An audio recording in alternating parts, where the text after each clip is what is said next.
여기를 왜 온 거야? 아무래도 아버지 아직 거동이 불편하시니까요.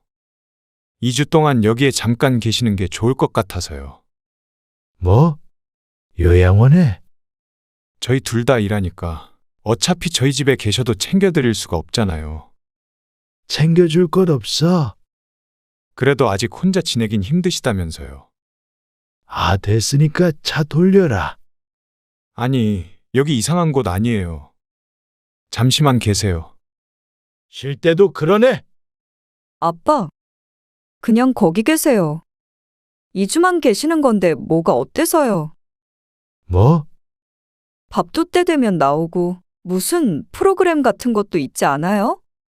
잠깐이라도 친구도 사귀고 하시면 좋잖아요. 오늘 이야기 속 주인공은 75세 유광철 씨입니다. 그리고 그의 아들과 딸에 관한 이야기이죠. 또한 며느리와 사위도 등장하게 되는데 불효막심한 것은 유 씨의 자식들과 별반 다를 것 없었습니다. 오랜 시간 혼자 살다가 작은 사고로 인해서 거동이 불편해진 유 씨. 서로 앞다투어 모시고 살겠다기에 세상에 이런 효자들이 또 없구나 생각하며 살았습니다. 그래서 계속 혼자 지낼 수도 있었으나 말년에 자식 도움받으며 살아보자는 생각에 어리석은 선택을 하게 되었죠. 합가에서 힘들었던 것은 말하자면 입 아팠고 같이 살지 않는 자식도 2주간만 집에서 묵는다고 하니 기겁을 했습니다. 부모가 집 있고 돈 있을 때는 서로 효자 노릇하려 싸우더니 단물 빠진 부모는 서로에게 미루며 싸웠습니다. 벌써 부모를 이빨 빠진 호랑이 또는 짐짝 취급을 하고 없인 여기는 자식들. 자식들 모두에게 깊이 실망한 유 씨는 모든 것을 제자리에 되돌려 놓고 자식들에겐 땡전 한 푼도 물려주지 않고 싶어졌죠. 유 씨는 아들, 딸이 하나씩 있었습니다. 그리고 자식들을 잘 키워서 시집장가 보낸 지는 10년 가까이 됐습니다. 유 씨의 아내는 7년 전에 암으로 세상과 등졌습니다. 그러니까 유 씨가 혼자 산 세월이 그 정도가 되었다는 말이었습니다. 처음엔 막막했지만 인간은 적응의 동물이라 금방 익숙해질 수 있었죠. 아버님, 이거는 소분해놨으니까 하나씩만 꺼내서 드시고요. 그리고 겉절이는 바로 드세요. 아니, 뭘 또 이렇게 가지고 왔어. 알아서 차려 먹는데 그래도 더 잘 챙겨 드시면 좋죠. 힘들까봐 그렇지? 에이, 저희 반찬 만드는 김에 조금 더 하는 거죠. 그리고 가까우니까 운동 삼아서 갖다 드리는 거고요. 참. 잘 먹을게. 며느리가 큰 쇼핑백에서 반찬통들을 꺼내며 유 씨에게 말했습니다. 식사 거르지 말고 드세요. 다 드시면 연락 주시고요. 반찬통 가지러 올게요. 아이고, 알았다. 그러면 저 가볼게요. 근데 어디 나가세요? 친구들 만나러 요 앞에 나가. 모셔다 드릴까요? 아니야. 바로 앞이야. 걸어가면 돼. 아들이나 며느리는 유 씨가 따로 연락하지 않아도 살뜰하게 살폈습니다. 혼자 사는 노인네 밥 굶을까 싶었는지 가끔씩 반찬을 해다 주기도 했고 가까우니 한 번씩 들여다보기도 했죠. 아이고, 요즘에도 그런 며느리가 있나? 그러게. 명절에 한두 번 오라고 해도 그렇게 싫어해. 와서도 아주 죽을 상을 하고 있어서 꼴 보기도 싫을 때가 있다고. 외출해서 만난 친구들이 그런 유 씨의 며느리를 축혀 세웠습니다. 유 씨의 아내가 떠난 뒤로 그 전보다 유 씨에게 더 신경을 썼는데 그건 아들과 며느리뿐만이 아니었습니다. 유씨, 전화 오는 거 아니야? 잠깐만. 딸내미네. 때마침 걸려온 딸의 전화. 정이냐? 네. 어디세요? 친구분들 만나러 가셨어요? 그래. 무슨 일이야? 무슨 일은 없고. 그냥 어디 편찮은 데는 없는지 궁금해서요. 아픈 데 없지? 알겠어요. 몸 잘 챙기고요. 그래. 전화를 끊고 나니 듣고 있던 모두가 한마디씩 말했습니다. 아무튼 유신의 자식들이 참 효자야. 아, 돈 많은 노인네니까 자식들이 챙기지. 돈 없으면 뭐 자식들이 거들떠나 보는 줄 알아? 자네 이야기야? 그래. 자식놈들 안 찾아온 지 3년도 넘었어. 나쁜 놈의 새끼들. 아무튼간 돈은 끝까지 꽉 쥐고 있어야 해. 가져갈 것 없어지면 아무리 자식이라도 안면몰수 해버리니까 말이야. 유 씨는 그 이야기를 듣고도 그게 자신의 이야기는 될 수 없다고 생각했습니다. 하지만 얼마 못 가서 그게 유 씨 혼자만의 착각이었다는 걸 알게 되었죠. 아니, 어떻게 된 거예요? 아들이 병원으로 급히 달려왔습니다. 유 씨가 갑작스레 입원하게 된 병원이었죠. 골반에 금이 갔다네. 어떻게 넘어지셨길래요? 유 씨는 집에 혼자 있다가 욕실에서 나오며 슬리퍼가 문턱에 걸리는 바람에 넘어지고 말았습니다. 쿵 소리가 나게 자빠졌는데 혼자서 다시 일어날 수가 없었죠. 거실까지 기어가서 구급차를 불렀는데 결국엔 그 길로 입원을 하게 되었습니다. 그리고 퇴원을 했을 때도 이전처럼 편하게 걸을 수는 없었죠.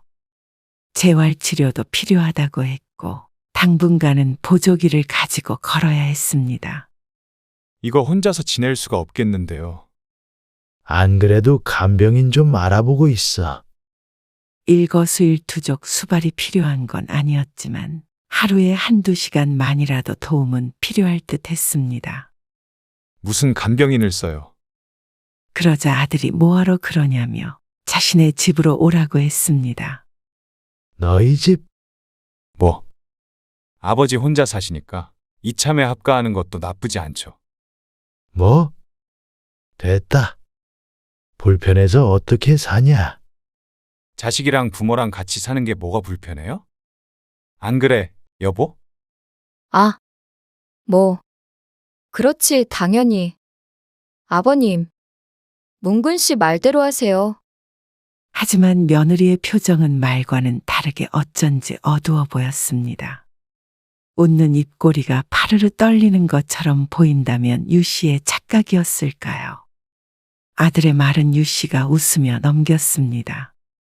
아들도 아픈 아버지를 보고 빈말로 꺼낸 말이겠거니 생각했죠. 그런데 아들을 돌려보낸 그날 오후, 이번에는 딸이 찾아왔습니다. 이상하게도 용건은 아들과 똑같았죠. 너희들 갑자기 왜 이러냐? 갑자기 무슨 합가야? 아, 오빠가 합가하자고 그래요? 아들이 그런 말을 했다는 것은 모르는 모양이었습니다. 오빠네랑은 다르죠. 새언니랑 오빠는 맞벌이 하느라 아빠 돌봐줄 시간은 없잖아요. 난 집에 있으니까 아빠 수발도 좀 들어줄 수가 있잖아요. 재활 받으면 몇 달이면 도움 필요 없을 거야. 그동안엔 간병인이나 쓰면 되고. 유 씨의 말에도 딸은 극구 설득하려 들었습니다. 재활한다고 완전히 괜찮아지지 않을 수도 있고, 또 앞으로 이런 일이 또 있을 수도 있잖아요. 이상하리만큼 집요하게 구는 다른 이유가 있었습니다. 유 씨가 끝내 거절하자 안면을 굳히며 말했습니다. 사실 요즘 우리도 사정이 좀 안 좋아서 그래요. 그게 무슨 말이야? 박서방이 박서방이 왜? 무슨 일 있는 거야? 좀 사고를 쳤어요. 그러면서 딸은 사위가 주식을 하느라 돈을 많이 날려먹었다며 합가를 자신의 집에서 하는 게 아니라 자신들이 유 씨의 집으로 들어오고 싶다고 했습니다. 그러면 서로 상부상조할 수 있잖아요. 아빠도 도움이 필요하고 저희도 뭐 지금 집 팔면 대출분 빼고 얼마라도 건질 수 있으니까. 그렇게 상황이 안 좋은 거야? 그러니까 합가를 하려거든 저희랑 하세요. 유 씨는 한숨을 내쉬었습니다. 아들이랑은 사정이 달랐습니다. 일단은 딸을 돌려보낸 유 씨는 고심해 보았지만 결론을 내지 못하고 있었습니다. 사정이 어렵다니 경제적으로 도와줄 수는 있었지만 유 씨도 당분간이라도 누군가의 도움이 필요한 건 사실이었기 때문에 어쩌면 딸의 말이 틀리지 않을 수도 있다고 생각했죠. 딸이 오늘 내일 먹을 음식이라며 반찬을 챙겨주고 갔습니다. 하지만 다녀간 지 딱 하루가 되었을 때 유 씨는 부엌으로 가기 위해 소파에서 일어났다가 그대로 거실 테이블에 걸려 넘어질 뻔했습니다. 아이고, 이러다가 제명에 살지를 못하겠네. 그리고 오후에 집을 찾아온 친우가 유 씨의 사정을 듣더니 혀를 찼습니다. 그냥 들어가서 살아. 집사람도 없이 어떻게 살려고 그래? 딴애도 불편할 거고 나도 불편할 거 아니야. 괜히 자식 고생시키는 것 같아서 그렇지.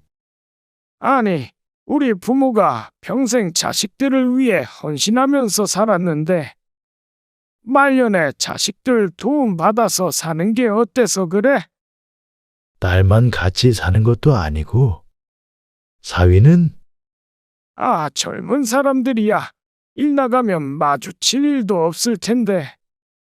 치매만 걸리지 마라. 몸 아픈 건 아무것도 아니지.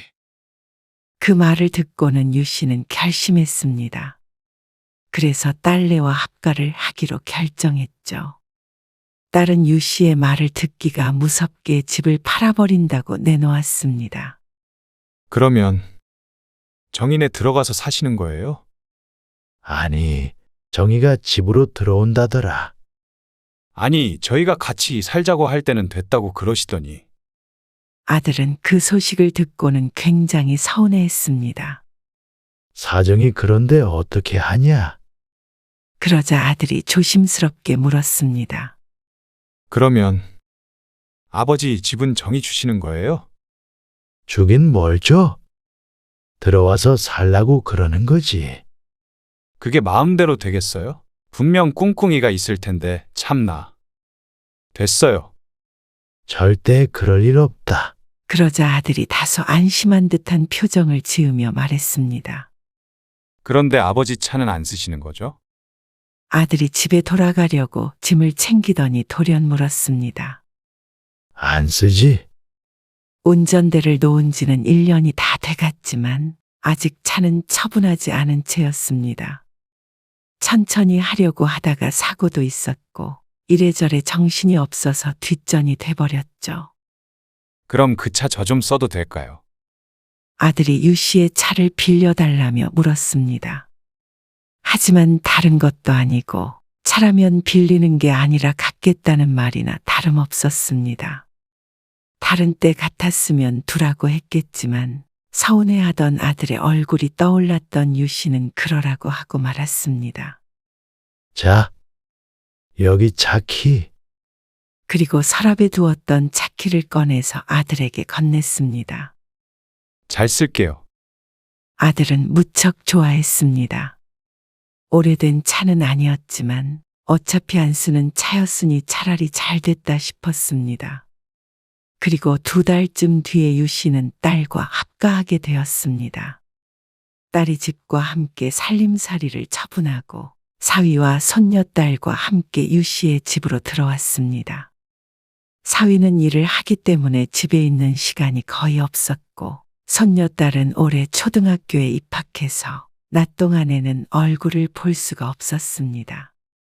딸도 늘 집에 있는 건 아니었기 때문에 이전 생활과는 크게 다르지 않았습니다. 그래서 처음에는 불편함보다는 생활이 좀 더 편해진 것 같다고 느꼈습니다. 하지만 무언가 잘못됐다는 생각은 2달이 채 안 돼서부터 하게 되었습니다. 식사 챙겨놨어요. 점심에 드세요. 어디 가냐? 학부모 모임 가요. 언제 오는데? 점심 먹고 차도 마시고. 글쎄요. 왜요? 오늘 병원 가는 날인데 잊었어? 아, 오늘이요? 태워다 드려야 해요? 오늘은 좀 곤란한데. 딸은 난감하다는 듯이 중얼거리며 구겨진 미간은 펴질 줄 몰랐습니다. 오늘은 좀 택시 타고 가세요. 유 씨는 속으로 한숨을 쉬었지만 딸의 말에 그냥 고개를 끄덕이고 말았습니다. 하지만 그런 유 씨에게 딸은 한마디 더 했습니다. 근데 차는 왜 오빠한테 줘버리신 거예요? 어차피 안 쓰기도 하고. 그럼 차라리 저한테 주시지. 뜬금없는 말에 유 씨가 어리둥절해 있으니 딸이 유 씨에게 핀잔했습니다. 늘 이렇게 데려달라고 하실 거면 최소한 차라도 주시면서 말씀을 하셔야죠. 그 말에 유 씨가 황당한 표정으로 딸을 쳐다보았지만 딸은 여전히 뭐가 그렇게 불만이 많은지 계속해서 불평할 뿐이었습니다. 아, 택시 타고 간대도. 그럼 지금 같이 나가요. 외출해서 택시에 타고 내리는 것도 일이었는데 딸이 급하게 외출하는 바람에 유 씨도 서둘러야 했습니다. 합가하기 전에는 병원도 늘 동행해 줄 것처럼 얘기하더니 지금은 차 한 번 얻어 타는 것도 이렇게나 눈치를 봐야 했습니다. 사람이 화장실 들어갈 때와 나올 때가 다른 것은 당연히 알고 있었지만 같이 산지 얼마 되지도 않아 이럴 줄은 몰랐습니다. 그리고 그날 오후에 병원에서 돌아와서 거실에서 TV를 보고 있었는데 사위가 평소보다 일찍 퇴근했습니다. 일찍 왔네. 아, 네. 사위가 옷을 갈아입으려 방으로 들어가자 딸이 유 씨에게 다가와 말했습니다. 아빠, 오늘 박서방 축구 봐야 한대요. TV로? 네, 고개를 빼보았지만 사위는 아직 나오지 않았는지 보이지 않았습니다. 몇 번 틀면 되는데. 리모컨을 들며 말하자 딸이 말했습니다. 박서방 편하게 보라고 아빠가 방에 들어가서 쉬세요. 말이 쉬라는 것이었지. 사위 불편하니 들어가 있으란 소리였습니다. 기분이 상한 유 씨가 뭐라고 하기 위해 입을 벌리자 때마침 사위가 옷을 갈아입고 나왔습니다. TV 보는 것을 가지고 따지는 것도 옹졸해 보여 유 씨는 한숨만 쉬고 자리에서 일어났습니다. 딸은 괜스레 옆에서 유 씨를 부축해 주었죠. 혼자 갈게. 그런 유 씨를 따라오며 딸이 뒤에서 조용히 말했습니다. 이참에 아빠 방에도 작은 TV 하나 놔야겠어요. 유 씨는 대답하지 않고 방으로 들어가 문을 닫았습니다. 그리고 그날 밤, 유 씨는 우연히 딸과 사위의 다툼 소리를 듣게 되었습니다. 밤늦은 시간에 방에서 흘러나오는 목소리. 주변이 워낙 조용해서 귀를 기울이니 대화 소리가 들렸습니다. 이게 뭐야? 집에서 TV 하나 마음 편히 못 보고? 왜 못 봐? 아빠한테 방에 들어가 계시라고 했는데. 그러니까. 그것도 불편하다 이거지. 아니, 합가할 때 그런 거 다 감수하기로 한 거 아니야? 그래도 내내 집에 계시니까 숨 막혀. 유 씨는 자신 때문에 싸우는 것에 마음이 좋지 않았습니다. 유 씨도 불편하지만 사위나 딸도 만만치 않게 힘들 것이었습니다. 부대끼며 산이 서로에게 서운한 것도 쌓여만 갔죠.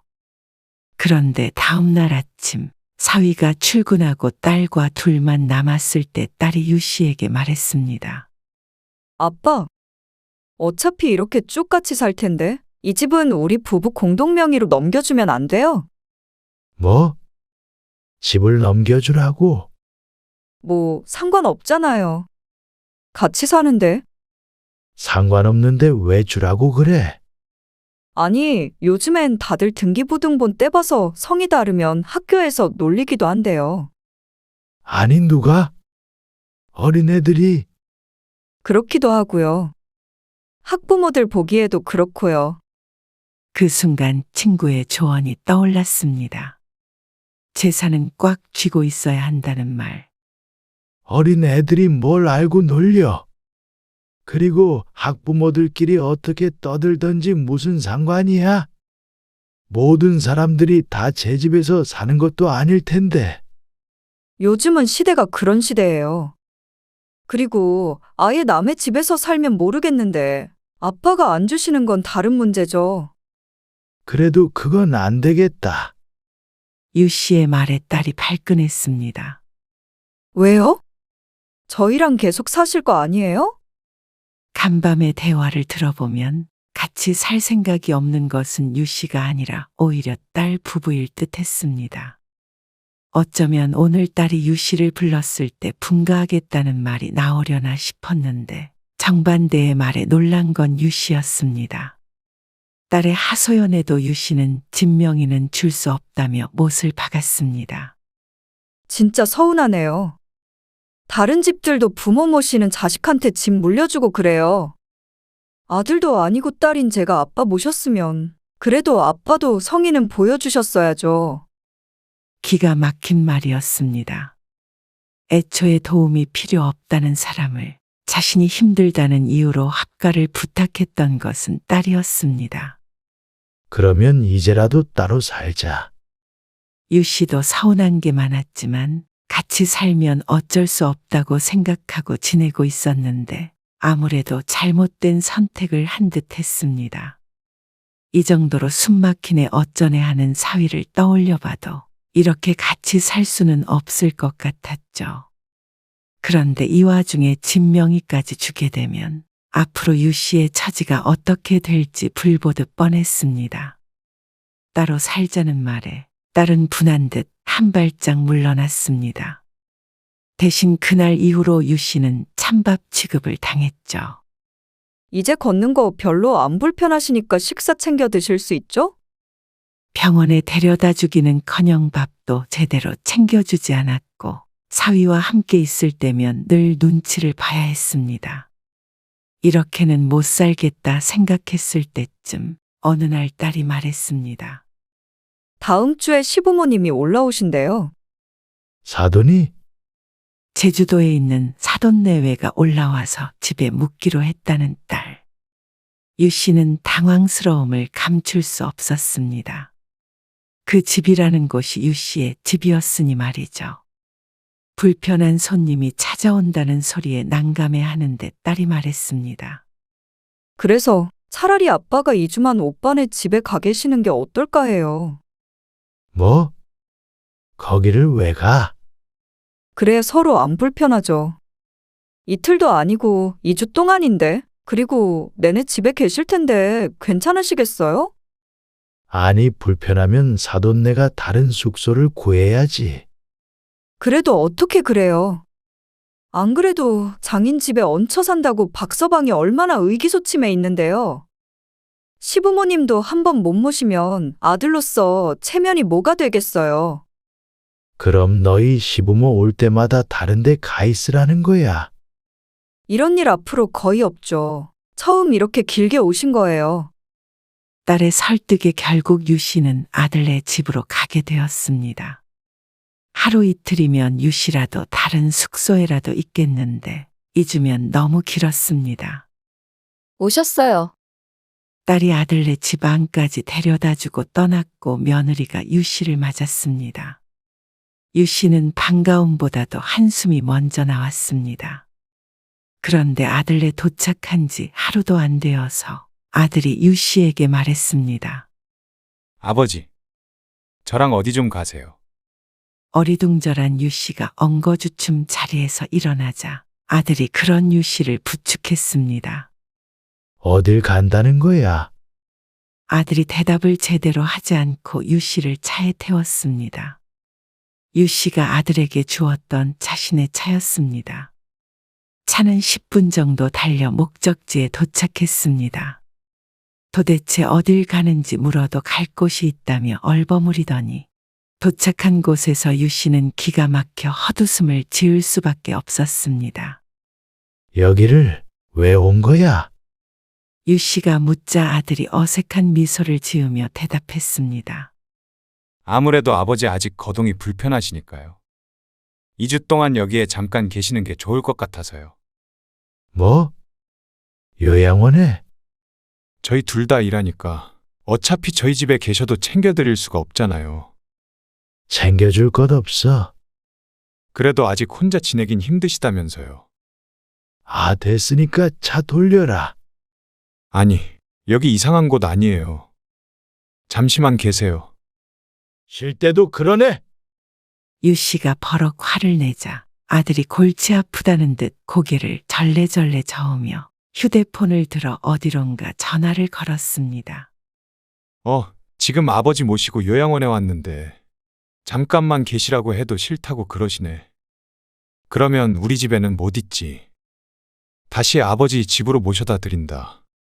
뭐? 그럼 나보고 어떡하라고? 아들은 딸과 몇 마디 주고받더니 휴대폰을 유 씨에게 넘겼습니다. 전화 좀 받아보세요. 정이에요. 여보세요. 정이냐? 그런데 유 씨가 뭐라 하기도 전에 딸의 목소리가 들렸습니다. 아빠, 그냥 거기 계세요. 2주만 계시는 건데 뭐가 어때서요? 뭐? 지금 집에 시부모님 도착하셨어요. 여기로 오시면 안 되죠.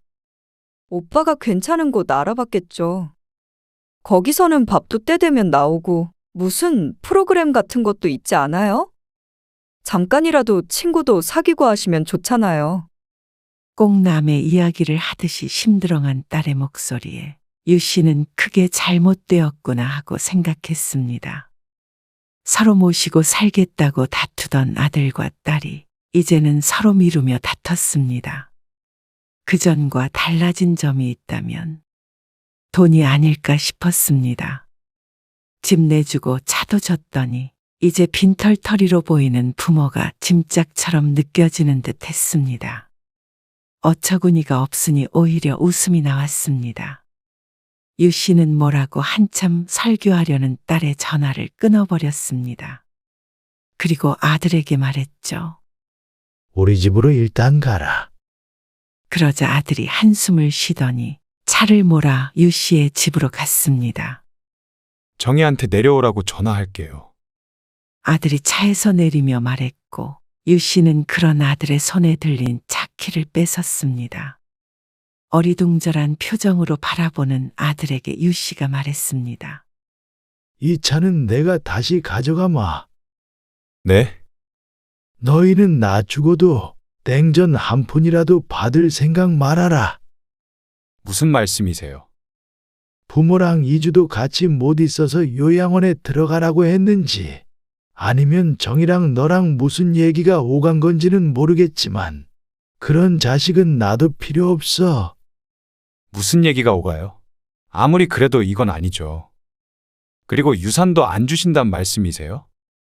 그래. 내가 다 불태워버리고 가는 한이 있어도 너희 손엔 10원 한 장 못 줘. 그러자 아들이 기가 막혀하며 화를 냈습니다.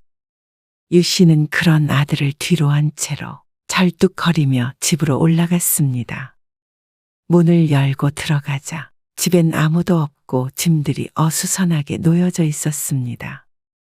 밥을 먹으러 갔는지 어디 놀러를 나갔는지는 몰라도 유 씨에겐 잘된 상황이었습니다. 유 씨는 눈에 띄는 짐들을 들어 현관 밖에 두었습니다.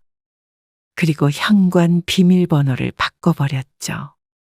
유 씨는 한참을 소파에 앉아 있었습니다. 그러자 2시간쯤 뒤에 현관 문고리가 덜컥덜컥 소리를 냈습니다.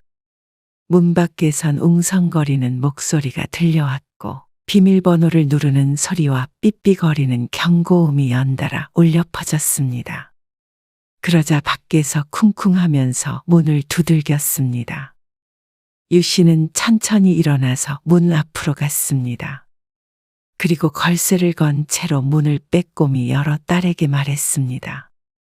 너희는 이 시간 이후로 내 집에서 나가라. 아빠, 언제 오셨어요? 이게 무슨 일이에요? 비밀번호도 바꿔버렸고 현관에 사돈 짐은 더 쓰니까 가져가고 너희 짐은 내가 내일 사람 불러서 내보내마. 어차피 큰 짐들은 다 처분한 채로 거의 옷까지만 들고 들어온 딸네 가족이었습니다. 짐이라고 해봤자 얼마 되지도 않았죠. 갑자기 이러시는 게 어디 있어요? 딸은 뒤에 서 있는 사돈네 눈치를 보며 유 씨에게 따져 물었습니다. 지금까지 편찮으신 아빠 모시고 산 딸한테 이럴 순 없죠. 모시고 살아? 진작에 간병인 쓰겠다고 한 거를 너희가 힘들다고 해서 들어와 살라고 한 거잖냐. 너희가 날 모시고 산 게 아니라 득은 너희가 봤으면 봤지. 나한테 좋은 게 뭐가 있었어? 아니, 그런다고 이렇게 유치하게 문을 잠그고 시위하세요? 어서 여세요. 지금 밖에서 다 기다리잖아요. 이렇게 안 하면 부모도 쫓아낼 것들 아니야. 어차피 너희 짐 얼마 되지도 않는 거. 내일 바깥에 둘 테니까 가져가든지 말든지 마음대로 해. 정말 이러실 거예요? 지금 당장 어디로 가라고요? 그것까지 내가 일러줘야 하냐? 너희 집 팔고 남은 돈 있을 거 아니야? 그걸로 알아서 살아. 그리고 네 오빠한테도 얘기했지만 나 죽으면 너희한테는 10원 한 장도 안 줄 테니까 그런 줄 알아라. 남들한테 물어보세요. 이런 효자들 있었는지. 이러실 순 없는 거예요. 차라리 부모에게 무관심한 게 더 효자겠다. 부모 재산만을 노리고 가짜 효도하느니 가짜 효도요? 가진 것 다 뺏었다고 생각하니 부모가 귀찮아진 걸 누가 모르냐. 그래도 내 자식이니까 모른 척 했던 거지. 부모가 바보 호구로 보이냐? 썩 꺼져라. 유 씨는 문을 쾅 닫아버렸습니다. 바깥에선 딸이 초인종을 누르고 난리가 났죠. 그것도 10분 정도 이어지자 사돈네가 호통치는 소리가 들렸고 다 같이 어디론가 사라졌는지 더 이상 아무 소리도 들려오지 않았습니다.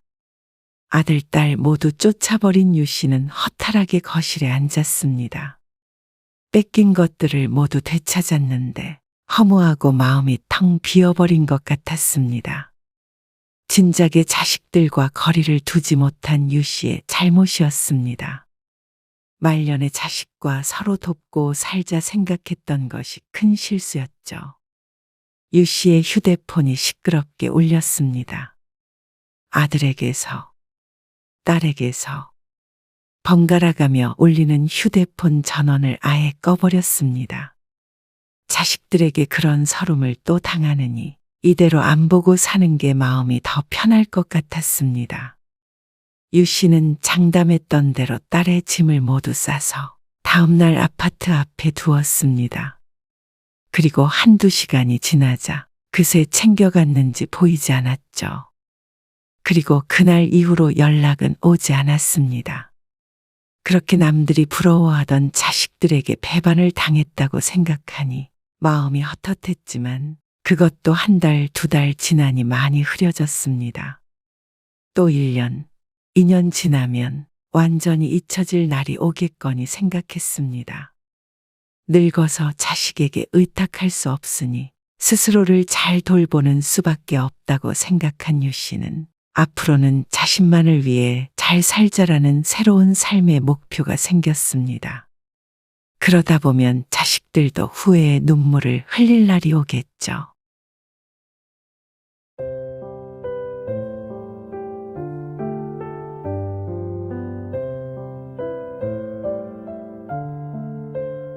여긴 도대체 왜 오신 거예요? 제가 오지 말라고 그렇게 부탁을 드렸는데 아들 망신시키시려고 작정하신 거예요? 왜 쓸데없는 말을 하세요? 너는 이 아버지가 망신스럽냐? 내가 한 말 중에서 한치라도 거짓이 있었냐? 그런 말이 아니잖아요. 전부 사실대로 얘기한 건데 뭐가 망신스럽다는 거야? 그렇게 공부시켜서 네가 의사 된 거 아니었냐? 공부를 시켜요. 아버지가 저 의사 만드신 거라고 착각하시나 본데 의사는 제가 스스로 치열하게 공부해서 된 거예요. 거지 같은 동네 벗어나고 싶어서, 그리고 지긋지긋한 가난 좀 벗어나고 싶어서.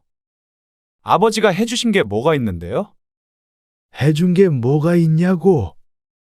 내가 하루에 통닭을 몇 마리를 튀겨야 너 한 달 과외비가 나왔는지는 알고나 있냐. 밤에는 잠도 못 자고 일해가면서 너 공부시켰는데 해준 게 뭐가 있냐고. 그 정도는 부모라면 누구나 해요. 그리고 누가 그렇게 해달래요? 통닭이요. 그놈의 통닭 떠올리면 토 나와요. 제가 제일 싫어하는 음식이 통닭이에요. 그 기름 냄새만 맡아도 구질구질했던 기억이 떠올라서요. 제 인생에 도움을 줄 수 없으면 그냥 가만히 좀 계세요. 이렇게 찾아와서 회방 놓지 마시고요. 오늘 이야기 속 주인공은 70세 배동철 씨입니다. 그리고 그의 아들에 관한 이야기입니다. 아들을 잘 교육시켜서 풍족한 삶을 살게 해주고 싶었습니다. 그것이 배 씨의 일생의 목표였고, 그렇게 만들기 위해서 어떤 희생도 아깝지 않다고 생각했죠. 그런 그의 염원은 아들이 의사가 되며 이루어지는 듯 했습니다. 아들이 의사로서 승승장구하고 행복한 가정을 꾸려 사는 모습을 죽을 때까지 눈에 담을 수 있을 줄 알았습니다. 하지만 그건 전부 배 씨만의 착각이었습니다. 아들은 그것을 허락하지 않았습니다. 아들은 배 씨의 존재를 부정했습니다. 배 씨가 평생 시장에서 통닭을 팔아 키운 아들이 상견례에는 창피하니 오지 말아달라고 요구했습니다. 아들에 의해 가슴에 대못이 박힌 배 씨는 고민했습니다. 마지막이라던 아들의 부탁을 들어줄지, 아니면 상견례에 당당히 찾아가 아들의 거짓말을 까발려줄지. 배 씨 부모님은 평생 농사를 지었습니다. 배 씨도 어릴 적부터 농사일을 돕느라 국민학교도 제대로 졸업하지 못했죠. 그러다 보니 성인이 되었어도 할 줄 아는 게 없었습니다. 배 씨는 근처 도시로 나가서 공사판을 전전했습니다. 가방끈이 짧으니 할 수 있는 일은 몸쓰는 일밖에 없었습니다. 그렇게 30 넘게 막노동을 하다가 늦은 나이에 아내를 만나게 되었습니다. 그리고 그때부터 삶의 목표라는 것이 생겼죠. 배 씨의 아내는 요리를 참 잘했습니다. 특히나 시장에서 닭을 사다가 튀겨서 주면 밥 대신 내내 닭만 먹을 정도였습니다. 당신 험한 일 그만두고 같이 통닭 팔아보자. 아내의 말에 시장 한 구석에서 작게 통닭집을 열게 되었습니다. 구멍가게 수준의 작디 작은 가게였지만 배 씨는 처음으로 인생을 제대로 살아보는 듯한 기분이 들었습니다. 그리고 배 씨 부부에게 아들이 하나 생겼습니다. 이름은 배종민입니다. 늦은 나이에 찾아온 소중한 아이였기 때문에 애지중지 키웠습니다. 그리고 그 사이에 통닭집은 점차 발전하게 되었습니다. 번듯한 정도까진 아니었고, 그래도 세 식구 먹고 살 정도는 되었죠. 당신 만나서 우리 종민이 생기고 세상이 이렇게 행복한 곳이구나 느끼게 돼. 나도 그래. 열심히 살아서 종민이 공부도 시키고 큰 집으로 이사도 가고 그러자, 여보. 하지만 그것도 잠시뿐인 행복이었습니다. 아들이 초등학교에 들어가기 전 아내는 교통사고로 세상을 떠났습니다.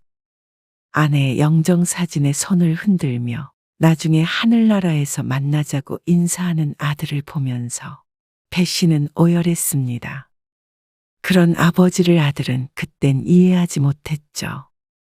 시간이 흘러 아들은 커갔습니다. 죽음에 대해서 알게 될 나이가 되고, 남겨진 자신과 아버지에 대해 알게 되고, 세상에 대해 알게 되며, 아들은 남들보다 빨리 철이 들게 되었죠. 아내와 함께 하던 일을 이제는 배 씨 혼자서 해내야만 했습니다. 통닭집도 그렇고 집안일, 아이 키우는 일까지 모두 배 씨 몫이 되어버렸습니다. 하지만 아내가 떠났어도 남은 사람들은 삶을 살아가야 했죠. 아니, 그렇게 어린 나이에 엄마를 잃었는데 어떻게 저렇게 의젓해? 그러게나 말이야. 공부도 얼마나 잘하는지. 시험만 봤다 하면 전교 1등 한대잖아. 아이고, 배 씨는 진짜 좋겠다. 아들이 사고도 안 치고 모범생이니까 말이야. 저런 아들이면 나는 10명도 키우겠다.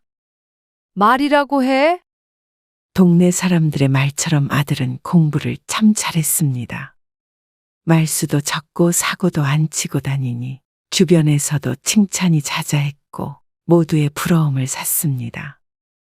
타고나기를 머리가 좋았지만 늘 전교 1등을 하기 위해서는 집에서 교과서만 볼 수는 없었습니다. 아들의 말로는 말이죠.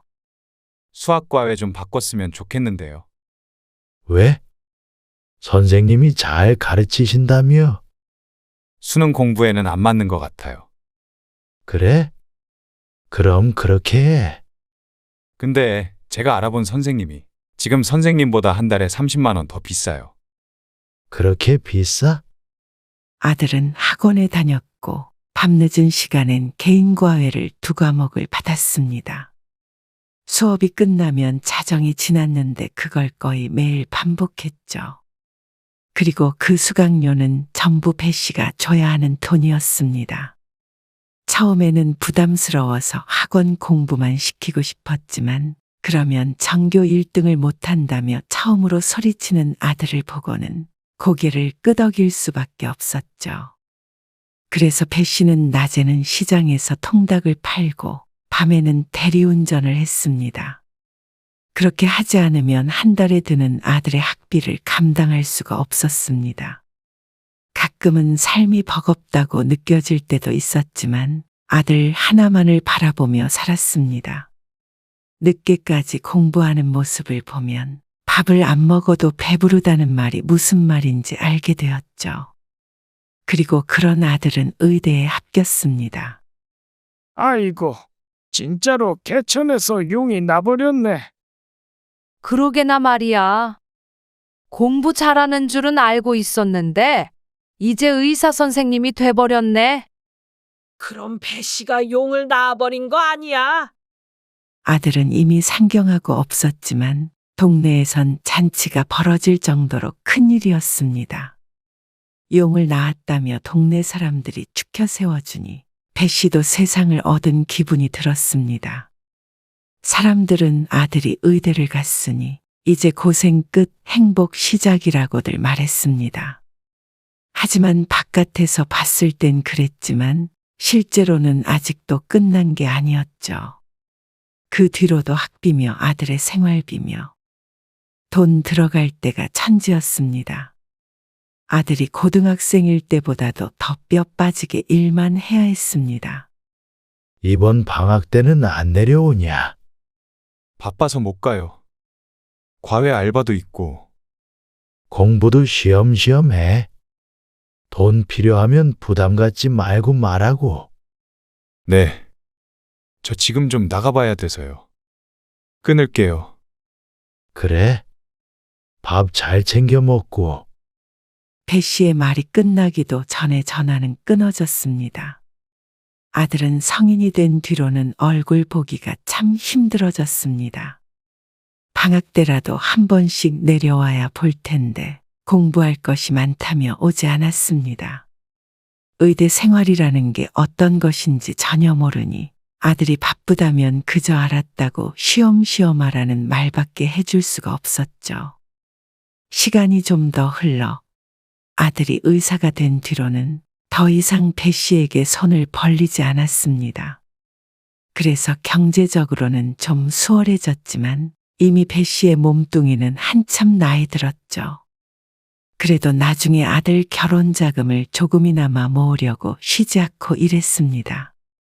70을 바라보는 배 씨는 그저 아프지 않고 한 푼이라도 버는 게 하루하루 소원이었습니다. 배 씨 아들은 의사라더니 정말 의사 맞아? 어째 한 번도 본 적이 없어. 누군가 묻자 시장 사람 중 누군가 대신 대답했습니다. 아, 맞아. 그때 의대 들어갔다고 동네에서 잔치도 크게 했어. 맞아, 맞아. 의사 선생님이면 얼마나 바쁘겠어. 그래도 부모 보러 한 번을 안 와. 배씨 보러는 오겠지. 여기까지 올 일이 없어서 그렇지 뭐. 동네 사람이 배 씨를 두둔했지만 사실 아들은 그 정도로 내려오지 않았습니다. 동네에서 산지 얼마 안 된 사람들 중에선 배 씨를 자식도 없는 호랍이라고 생각하는 사람들도 있었죠. 아, 다음 주에 내려온다고 했어. 어이구, 정말? 나도 좀 불러줘. 진찰 좀 받게. 동네 사람의 농담에 배 씨도 따라 웃었습니다. 어쩐 일인지 아들이 다음 주에 내려오겠다며 연락이 왔었죠. 그리고 다음 주에 내려온 아들은 갑작스러운 소식을 알렸습니다. 내년 봄에 결혼하려고 해요. 결혼을? 배 씨는 깜짝 놀랐습니다. 여태 아무 말도 들은 바가 없어서 일이 바쁘니 결혼 생각도 없는가 보다 생각했습니다. 이제 아들도 30 중반이기 때문에 결혼할 때가 된 것 같지만 괜히 부담 주고 싶지 않아서 물어본 적도 없었습니다. 정말 잘 됐다. 결혼할 사람이 있는 줄은 몰랐네. 배 씨는 무척 기쁘고 흐뭇했습니다. 드디어 아들도 가정이 생겨 아이도 낳고 하나 싶어서 은근슬의 손주를 상상해왔던 배 씨에게 큰 감동을 주었죠. 뭐 하는 사람이야? 배 씨는 궁금한 것이 많았습니다. 부디 좋은 사람을 만나길 바랐습니다. 의사예요. 대학교 동기고요. 아들의 말에 또다시 놀랄 수밖에 없었습니다. 당연히 아들이 의사이니까 같은 직업을 가진 배우자를 만날 기회가 많았겠지만 의사 며느리를 볼 줄은 몰랐기에 새삼 아들이 대단하다고 생각했습니다. 그리고 내 아들은 나와는 전혀 다른 삶을 살아가겠구나 생각하니 뿌듯했습니다. 잠깐만 기다려봐라. 배 씨는 자리에서 일어나 TV 및 서랍을 열었습니다. 그리고는 꺼낸 물건을 아들에게 내밀었죠. 이게 뭐예요? 그거? 너 결혼할 때 주려고 가지고 있던 거야. 아들이 배 씨가 건넨 종이를 펼쳐보았습니다. 그동안 아들 결혼 자금을 모아놨던 통장이었습니다. 4,310만 원. 그리고 그 뒤로도 1원 자리까지 서로 다른 숫자들이 찍혀 있었습니다. 바로 어제도 은행에 가서 20만 원을 입금하고 왔던 배 씨. 이렇게 기쁜 순간에 아들에게 내밀 수 있어서 행복했습니다. 이게 웬 돈이에요? 얼마 안 돼. 그래도 신혼집도 구하고 해야 되잖아. 조금이라도 보태라고. 내가 마음 같아서는 집 한 채 해주면서 장가 보내고 싶었는데 쉽지 않네. 아들은 한참을 통장을 내려다봤습니다. 그러더니 한숨을 쉬며 통장을 다시 배 씨에게 밀었습니다. 필요 없으니까 아버지 쓰세요. 아들의 말에 당황한 배 씨가 다시 한번 통장을 아들에게 건넸습니다. 아무리 그래도 어떻게 땡전 한 푼 없이 결혼을 하냐. 땡전 한 푼 없지 않아요. 아버지가 모은 돈보다 많으니까. 그리고 처가가 잘 살아요. 이런 푼돈은 가지고 가나 안 가지고 가나 그게 그거예요. 푼돈. 그 말에 배 씨는 통장을 내밀던 손을 멈칫했습니다. 신혼집도 그렇고 다 알아서 할게요. 처가가 대대로 의사 집안이라는 말을 하며 배 씨의 돈은 굳이 필요하지 않다고 말했습니다. 하지만 사돈네가 부자인 건 부자인 것이었고 배 씨도 부모로서 아들에게 해주고 싶은 마음이 있었습니다. 그래도 가져가서 용돈으로 쓰더라도 챙겨서 가. 아버지가 이걸로 뭘 하겠냐? 그러자 아들이 한참을 내민 손을 바라보더니 통장을 받아 챙겼습니다. 밥 먹고 가라. 아니면 통닭이라도 한 마리 튀겨주랴. 통달기요. 아니요. 됐어요. 그냥 가볼게요. 운전 오래 해야 되는데 출출해서 어떡해? 가서 먹으면 돼요. 통닭, 아버지 많이 드세요. 아들은 그날 저녁도 먹지 않고 바로 올라갔습니다. 아들이 결혼한다고 해서 날아갈 듯 했던 기분은 씻은 듯이 사라지고 착잡한 감정이 남았습니다. 어쩐지 부족한 부모가 된 듯한 기분이었죠. 통장을 받으면 좋아할 줄 알았는데 미적지근한 반응에 그동안 저축한다고 고생했던 지난 날들이 떠올랐습니다. 먹을 것 아끼고 입을 것 아껴서 한 푼이라도 더 저금했던 돈이 푼돈으로 전락해버려 씁쓸하기도 했죠. 그래도 살면서 고생할 일은 없다는 뜻이니까 잘 된 거지. 하지만 그날 이후로 아들에게 별다른 소식이 없었습니다. 결혼이 내년 봄이면 몇 달 남지 않았는데 왜 상견례 소식이 없나 싶었습니다. 상견례 가려면 양복 입고 가야지. 당연한 거 아니야. 제일 좋은 거 찾아서 입고 가. 하지만 좋은 것이든 나쁜 것이든 배 씨는 흔한 양복 한 벌 없었습니다. 평생 양복 입고 하는 일은 해본 적이 없으니 필요한 적도 없었죠. 어디 양복이 좀 고급스러워 보이나? 새로 사게. 그래도 중요한 자리인데 아무렇게나 갈 수는 없지. 그래? 그럼 돈 좀 써야 될 텐데. 아, 당연히 쓰지. 아들 결혼시키는데. 배 씨는 동네 사람이 추천해주는 시내에 있는 양복점에서 양복을 샀습니다. 그리고 100만 원 정도 지출을 하니 번듯해 보이는 양복 한 벌이 생겼습니다. 집에 와서 혼자 양복을 입어보고 거울에 비친 어색한 모습을 이리저리 돌려보았습니다. 넥타이를 맬 줄 몰라 목에만 걸쳐두었는데 꼭 다른 사람 옷을 훔쳐 입은 듯한 모습이었습니다. 아이고, 주름 가겠다. 배 씨는 다시 양복을 벗어서 곱게 걸어두었습니다. 장롱 손잡이에 옷걸이를 걸어놓고는 앉아서 구경을 했습니다. 밥 먹다가도 양복을 한번 쳐다볼 때면 가슴이 두근두근 했습니다. 그리고 희게 쎄어버린 머리를 바라보며 고심했습니다. 상견례 날짜를 알아야 맞춰서 염색도 할 텐데.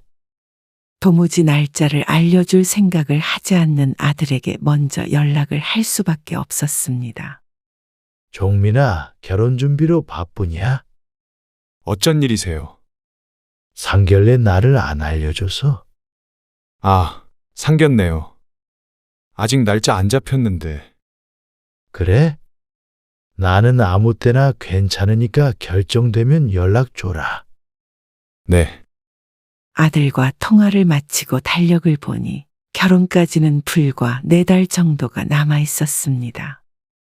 그리고 여느 때처럼 출근해서 닭을 튀기고 있는데 옆에 앉아있던 이웃이 물었습니다. 배씨, 이제 곧 크리스마스잖아. 크리스마스의 생일 아니야? 맞지? 그럼 며칠 있으면 칠순인 거 아니야? 배 씨의 생일은 크리스마스였습니다. 그리고 올해 크리스마스는 배 씨의 칠순이었죠. 생일이 특이하다 보니 동네 사람들도 다들 알고 있었는데 잔치는 안 하냐며 물었습니다. 잔치는 무슨 잔치야? 환갑에도 안 했잖아. 요즘 누가 잔치를 해? 아니, 그래도 칠수는 챙기지. 아들 결혼한다더니만. 며느리가 와서 잔치도 하고 동네 사람들한테 얼굴도 비추고 해야 하는 거 아니야? 아이고, 무슨 그런 걸 왜 해? 배 씨가 며느리 보지. 자네가 며느리 보나? 잔치는 안 하고 아들네 오면 밥이나 한 끼 먹거나 하면 되지. 조용한 게 좋아. 그래. 요즘 그런 거 떠들썩하게 하는 사람 없어. 배 씨는 결혼 준비로 바쁠 아들을 신경 쓰이게 하고 싶지 않았습니다.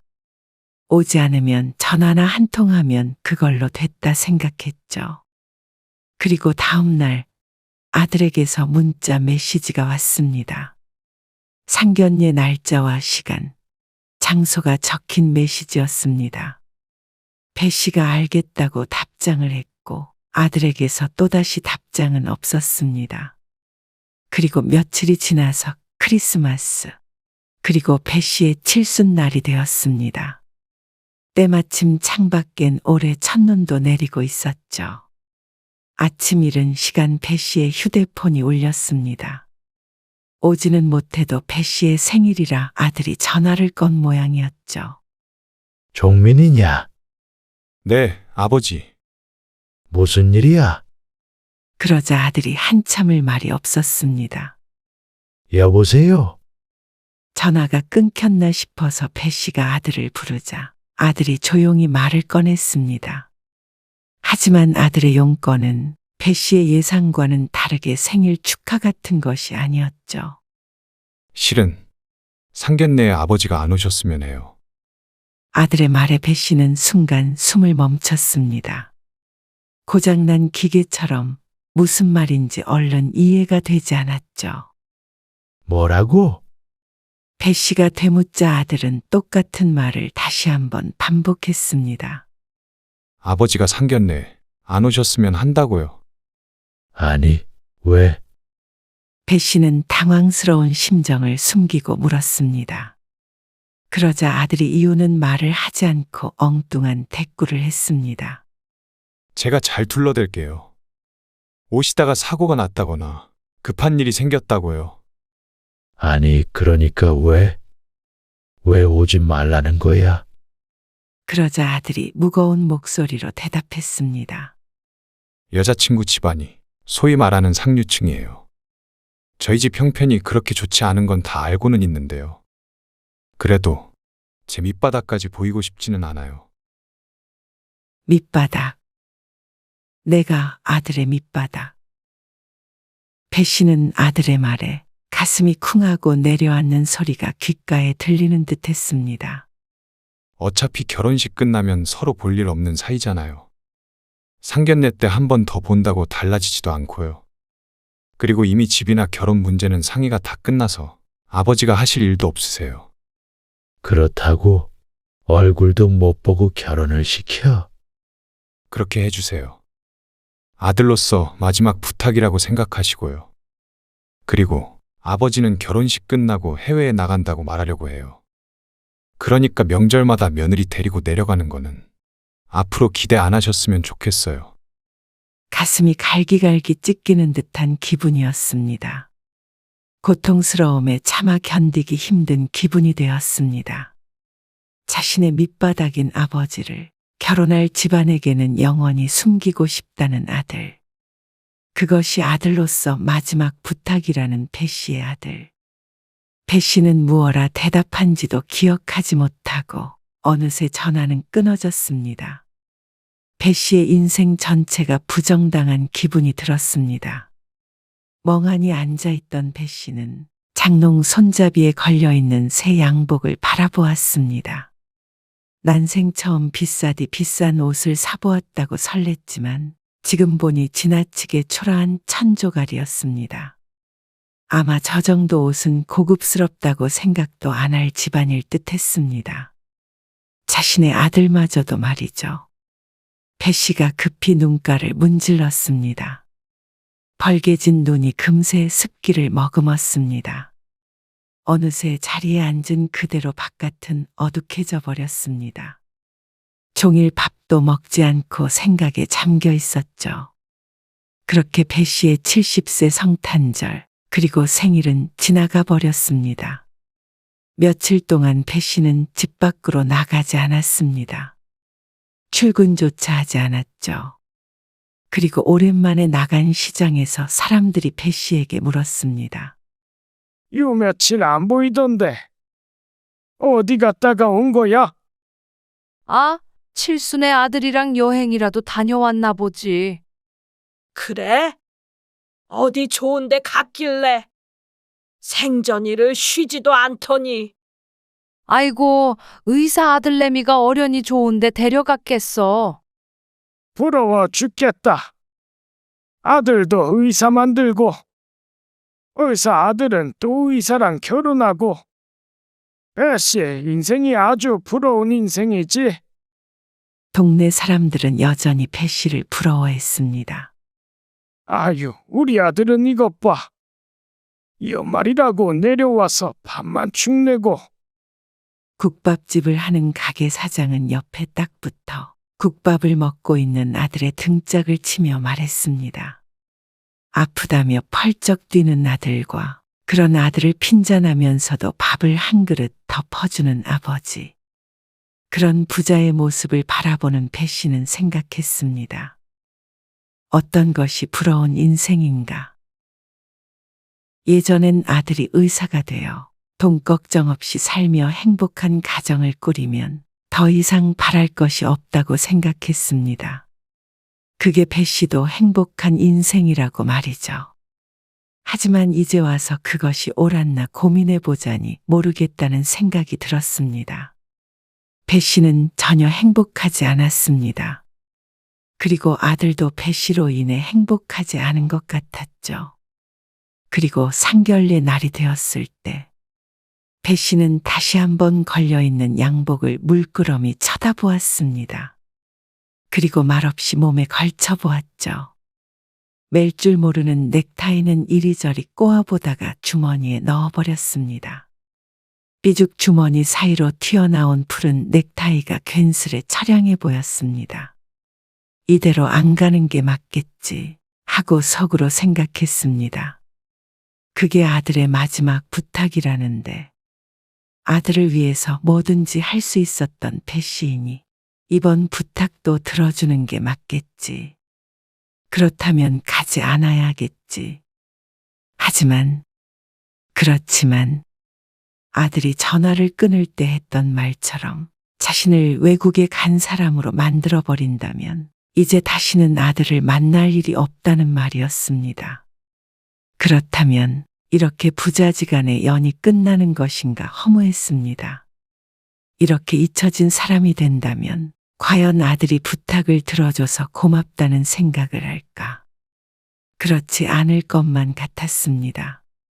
그리고 설령 고맙다고 생각하더라도 그럼 배 씨에게 남는 건 무엇일까? 배 씨는 지난 며칠간 밥도 제대로 못 먹었습니다. 억울하기도 하고 슬프기도 하고 화가 나기도 했습니다. 이런 취급을 받기 위해 여태 일만 하며 살아왔나 생각하자니 지나간 삶이 원통하기까지 했습니다. 이미 칠순이 지나 앞으로 살 날이 10년이나 20년이나 남았나 모르겠지만 앞으로는 무엇을 위해 살아가야 할지 몰랐습니다. 배 씨는 양복을 입은 그대로 버스 터미널로 향했습니다. 그리고 아들의 보내줬던 메시지를 보고 약속된 장소로 갔습니다. 그때까지만 하더라도 무작정 찾아간 것이었는데 택시에서 내려 식당 앞에서 대화를 나누고 있는 한 쌍의 남녀를 보고는 배 씨는 마음을 정하게 되었습니다. 아버님 오늘 못 오신다고. 오지 말라고 말씀드렸어. 정말 그렇게 했어? 그래. 그러니까 자기가 장모님이랑 장인어른한테는 잘 말씀드려줘. 급한 일 생겼다고. 알았어. 그래도 마음에 좀 걸린다. 서운하실 것 같아. 하나밖에 없는 아들인데. 됐어. 때로는 없는 게 나은 부모도 있는 법이야. 자기는 그런 기분 모르겠지만. 어쩜 딱 이런 때에 도착한 것인지 운명의 장난처럼 느껴졌습니다. 아들과 며느리가 될 아가씨는 그렇게 식당 안으로 사라졌습니다. 그리고 그 밖에서 한참 서 있던 배 씨도 식당 안으로 발을 뗐습니다. 여기 배종민이라고 예약이 돼 있는데요.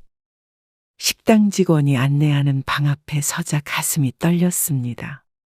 그리고 직원이 문을 열어주자 놀란 표정의 아들이 가장 먼저 보였습니다. 아버지? 어머나. 바깥에서 슬쩍 보았던 예비 며느리도 놀란 듯 눈을 크게 떴습니다. 그러더니 자리에서 엉거주춤 일어났죠.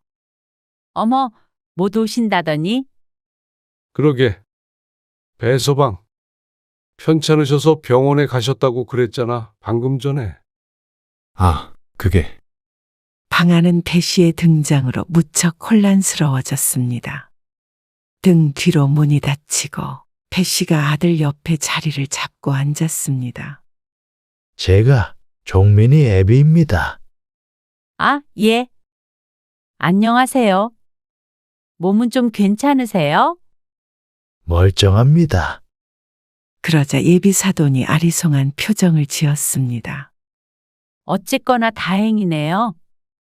그래도 한번 뵙고 인사를 해야 된다고 생각했거든요. 네. 저도 그렇게 생각합니다. 그런데 아들이 인상을 쓰고 아무 말도 하지 않자 불편한 분위기가 흘렀습니다. 아드님 참 잘 키우셨어요. 혼자 힘드셨을 텐데. 그러게요. 고생 많이 하셨겠어요. 그렇죠. 밤낮 없이 일만 하면서 살았어요. 아, 사업을 하신다고 하던데. 사업이요? 네. 배서방이 혼자 사업 꾸려가시느라 고생하셨다고. 근데 사업 운영이 힘들어서 결혼식 끝나고 동남아로 간다고 하시던데. 아들이 없는 말로 아버지란 존재를 전혀 다른 사람으로 만들어 놓은 듯 했습니다. 돈이 없는 걸 있는 척 하기는 힘드니 사업은 하지만 사업 운영이 힘들다고 둘러댄 듯 했죠. 사업이라면 사업이죠. 시장에서 통닭 장사하고 있습니다. 네? 매일 시장에서 조그만 통닭집 하고 있고요. 벌써 30년도 넘었네요. 아, 통달기요? 네. 그거로도 부족하면 밤에는 대리운전도 다녔고요. 그렇게 학비 되면서 종민이 혼자 키웠습니다. 아들의 얼굴 빛이 거무죽죽해졌고 사돈네는 어색한 미소를 지었습니다. 그리고 이민 갈 계획은 없는데 잘못 들으신 것 같네요. 아버지, 왜 그러냐? 뭔가 잘못 알고 계신 것 같아서 정정해 드린 거야. 잠시 얘기 좀 해요. 아들이 급히 배 씨를 끌고 방을 나왔습니다. 그러더니 식당 뒤편으로 가서 버럭 소리를 질렀습니다. 여긴 도대체 왜 오신 거예요? 제가 오지 말라고 그렇게 부탁을 드렸는데 아들 망신시키시려고 작정하신 거예요? 왜 쓸데없는 말을 하세요? 무척 흥분한 듯 얼굴이 터질 듯이 붉어졌습니다. 너는 이 아버지가 망신스럽냐? 내가 한 말 중에서 한치라도 거짓이 있었냐? 그런 말이 아니잖아요. 전부 사실대로 얘기한 건데 뭐가 망신스럽다는 거야? 그렇게 공부시켜서 네가 의사 된 거 아니었냐? 공부를 시켜요. 아버지가 저 의사 만드신 거라고 착각하시나 본데 의사는 제가 스스로 치열하게 공부해서 된 거예요. 거지 같은 동네 벗어나고 싶어서. 그래서 지긋지긋한 가난 좀 벗어나고 싶어서. 아버지가 해주신 게 뭐가 있는데요? 해준 게 뭐가 있냐고? 내가 하루에 통닭을 몇 마리를 튀겨야 너 한 달 과외비가 나왔는지는 알고나 있냐? 밤에는 잠도 못 자고 일해가면서 너 공부시켰는데 해준 게 뭐가 있냐고? 그 정도는 부모라면 누구나 해요. 그리고 누가 그렇게 해달래요? 통닭이요. 그놈의 통닭 떠올리면 토 나와요. 제가 제일 싫어하는 음식이 통닭이에요. 그 기름 냄새만 맡아도 구질구질했던 기억이 떠올라서요. 제 인생에 도움을 줄 수 없으면 그냥 가만히 좀 계세요. 이렇게 찾아와서 회방 놓지 마시고요. 뭐라고? 너 지금 그게 진심이야? 네. 진심이에요. 죽게 공부해서 겨우 신분 상승했는데 아버지 때문에 망치게 하지 마세요. 자식 인생에 이렇게 걸림돌 되지 마시라고요. 그게 부탁이에요. 씩씩거리는 아들 앞에서 배 씨는 말없이 서 있었습니다. 그렇게 몇 분이나 흐른지 몰랐습니다. 아들이 배 씨를 두고 뒤를 돌았습니다. 그리고 한 걸음 떼는데 배 배 씨가 아들의 등 뒤에다가 조용히 말했시옵뿐이다. 그래? 네 인생에서 사라져 주마. 제발요. 전에 줬던 결혼자금, 그거 돌려줘라. 그러자 아들이 피식 웃는 소리가 들렸습니다. 4천 얼마 주신 거요? 그러게 필요 없다고 말씀드렸잖아요. 입금할게요. 그래? 내가 너를 잘못 키웠다. 성공만 시키면 다 되는 줄 알았는데 부모 저버리고 잘 사는 사람 없다. 내가 너 의사 됐다고 부양을 바란 것도 아니었고 너 하나 잘 살길 바랬어. 정말 그걸 바랬다면 이렇게 찾아오면 안 됐죠. 아들은 발걸음을 재촉해 배 씨의 시야에서 사라졌습니다. 그리고 배 씨는 홀로 집으로 돌아왔습니다. 아마 상견례 자리는 원만하게 마무리되지 않았을 것이었습니다. 모든 거짓말이 탄로났을 테니 말이죠. 돌아온 날 아들에게서 바로 5천만 원이 입금되었습니다. 그리고 배 씨가 어떻게 상견례를 망쳤는지 읊으며 비난했죠. 하지만 어찌저찌 결혼은 계속 진행하기로 한 모양이었습니다. 그리고 배 씨는 아들의 결혼에 참석하지 않았습니다. 그렇게 아들이 없는 것처럼 살아갔습니다. 아들 대신 5천만 원만 손에 쥐게 되었죠. 세상의 전부인 줄 알고 살았던 아들이 인생에서 사라져버린 뒤 배 씨는 두문불출하고 사람들과 만나지도 않고 살았습니다. 하지만 목숨이 붙어있는 한 사람은 가야 했죠. 시간이 흐르자 그런 아픔도 희미해졌습니다. 1년, 2년이 지나자 그런 일이 있었지 하고 말 정도도 되었습니다. 아내 일은 슬픔을 딛고도 살았는데 아들은 살아있으니 그리 슬프게 생각할 것도 아니었습니다. 배 씨는 생각보다 잘 지냈습니다. 열심히 일하니 돈은 모였고 돈이 셀 자식이 없으니 배 씨의 삶은 늙음하게 좀 더 윤택해졌죠. 아들이 성인이 되고 나서 진작에 이렇게 살 걸 하고 후회하기도 했습니다. 김 씨가 오늘 백숙에 한잔 하자는데 올 거야? 또 달기야? 그 달기랑 같나? 알았어. 가게 정리하고 김신의 집으로 갈게. 5년 뒤 가게를 정리하고 있는데 누군가 가게 앞에 우뚝 섰습니다. 영업 끝났습니다. 그리고 고개를 들자 익숙한 얼굴이 보였죠. 아버지, 5년 만에 처음 보는 아들이었습니다. 배 씨는 아들을 못 본 채 하고 계속해서 행주로 싱크대를 훔쳤습니다. 저 이혼했어요.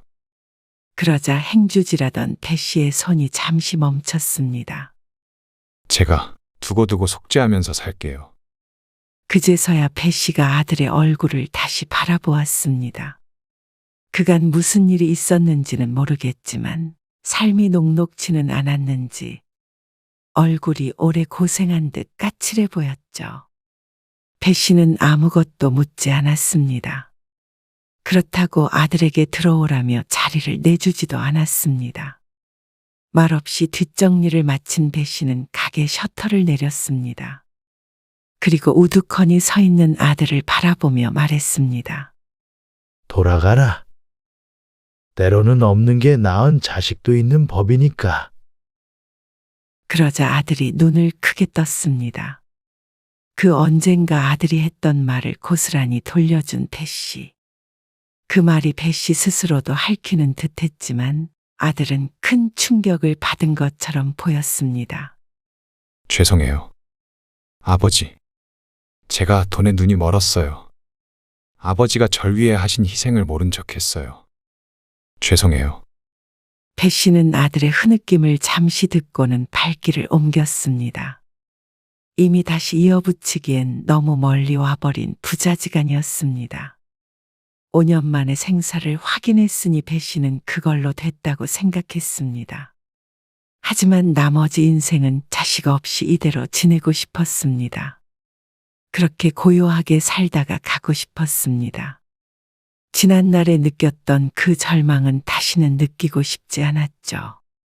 그로 인해 아들이 같은 감정을 느낀다면 그것도 아들 인생에 있어서 필요하다고 생각했습니다. 누구나 자신의 행동에 책임을 져야 했습니다. 아들을 잘못 키운 책임은 의절함으로써 배 씨가 졌으니 부모를 저버린 책임도 아들에게 있었죠. 배 씨는 김 씨의 집에 들어가 닭다리를 뜯으며 술도 한 잔 기울였습니다. 이 정도의 행복을 누리며 살 수 있다면 됐습니다. 자식이 주는 커다란 기쁨은 없을지언정 지옥같이 깊고 어두운 불행도 없을 테니 말이죠.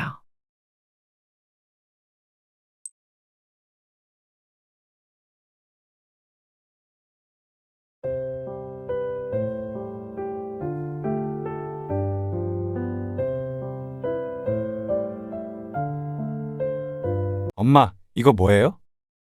문 바꿨어요? 문을 바꾼 게 아니라 비밀번호 키를 통째로 바꿔버렸어.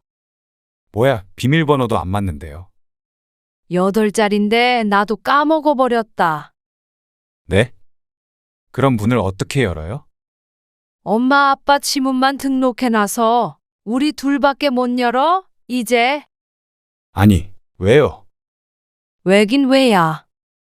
아무 때 나와서 행패 부리니까 이제 오지 말라는 소리지. 몇 번 말하니? 아니, 아무리 그래도 자식들 못 들어오게 하려고 번호키까지 바꾸는 부모가 어디 있어요? 그러게 말로 했을 때 들어야지. 나도 돈 많이 들었어. 왜 이렇게까지 하시는데요? 자식이 부모 집 좀 오면 어때서요? 그러면 네가 우리 집 오는 만큼 우리도 너희 집에 마음대로 찾아가도 되냐? 또 말도 안 되는 소리를 하세요. 거봐라. 그건 말이 안 되는데 너희는 왜 말이 돼? 엄마 아빠도 생활이라는 게 있고 아무리 자식이라도 찾아오는 거 불편하고 번거로울 때가 있는 법이야. 그래서 너희는 현관 비밀번호 죽어도 안 알려주잖냐? 나도 공평하게 그렇게 해보려는데 뭐가 문제야? 오늘 이야기 속 주인공은 64세 최병희 씨입니다. 그리고 그녀의 아들과 딸에 관한 이야기이죠. 결혼한 자식집은 나라님 집보다 들어가기가 힘들고 조심스러운 법이었습니다. 하지만 어째서 그 반대는 그렇게나 쉬운지 몰랐습니다. 부모 집도 자식집, 자식집도 자식집. 그렇게 사생활이 어쩌고 저쩌고 하는 자식들은 부모의 사생활은 없는 줄 아는 모양이었습니다. 아무렇지도 않게 예고도 없이 쳐들어와서 당연한 듯 머물렀다 가는 건 예사였습니다. 주인이 있든 없든 마음대로였죠. 만약 부모가 자식 집에 가서 그렇게 했다면 다들 늙은이가 노망이 났나 보다 하고 생각했을 것이었습니다. 최 씨 가족도 마찬가지였습니다. 최 씨 부부는 그런 자식들에게 넌더리가 났습니다.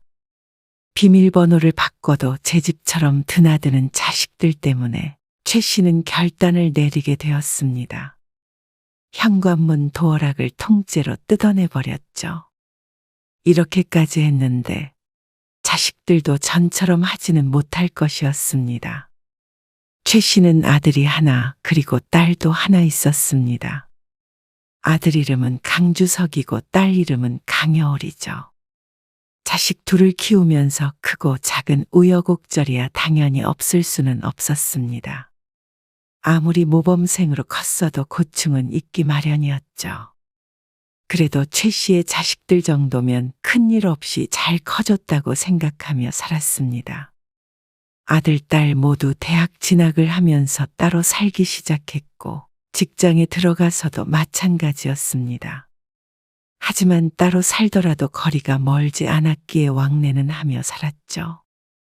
독립해서도 아들과 딸의 집 비밀번호는 최 씨와 똑같은 4자리 숫자였습니다.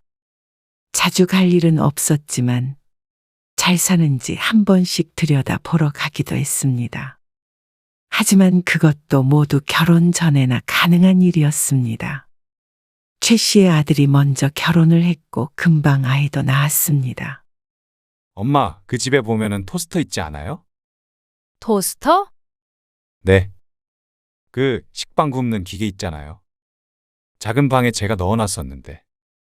아들의 결혼식 전 신혼집 계약 문제로 인해서 한 달가량 최 씨의 집에 들어와서 산 적이 있었는데 그때 주문해서 깜빡하고 안 챙겨갔다는 아들.